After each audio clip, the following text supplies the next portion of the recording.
Sunrisers Hyderabad ఇప్పటివరకు ఆడిన 12 మ్యాచ్ల్లో 7 గెలిచి 5 పరాజయం పాలై పాయింట్ల పట్టికలో 4వ స్థానంలో ఉంది 14 పాయింట్లతో.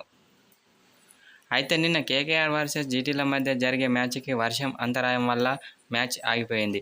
దీంతో రెండు జట్లకు చెరో పాయింట్ లభించింది.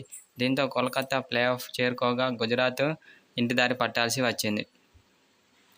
అయితే నిన్న ఒకవేళ వర్షం రాకుండా మ్యాచ్ జరిగి కోల్కతా ఓడిపోయి ఉంటే మాత్రం కోల్కతా 18 పాయింట్లతో ఉండేది.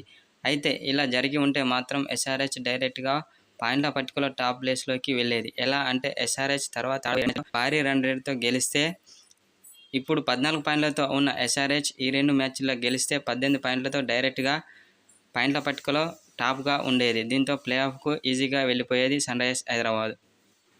ఒకవేళ తర్వాత జరిగే 2 మ్యాచ్ల్లో ఒక్క మ్యాచ్ ఓడిపోయినా ఎస్ఆర్హెచ్ ఇంటికి వెళ్లాల్సిందే.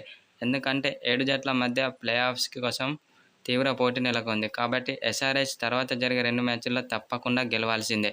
గెలిస్తేనే ప్లేఆఫ్కు వెళుతుంది సన్‌రైజర్స్ హైదరాబాద్. సన్‌రైజర్స్ హైదరాబాద్ తర్వాత జరిగే 2 మ్యాచ్ల్లో ఏ ఒక్క మ్యాచ్ ఓడిపోయినా సన్‌రైజర్స్ హైదరాబాద్ ఇంటిదారి పట్టాల్సిందే. సన్‌రైజర్స్ హైదరాబాద్ తర్వాత జరగబోయే 2 మ్యాచ్ల్లో ఒక మ్యాచ్ గెలిచి ఒక మ్యాచ్ ఓడిపోతే మాత్రం మిగతా జట్ల గెలుపు ఓటములపై ఆధారపడాల్సి ఉంటుంది ప్లేఆఫ్కు చేరాలంటే.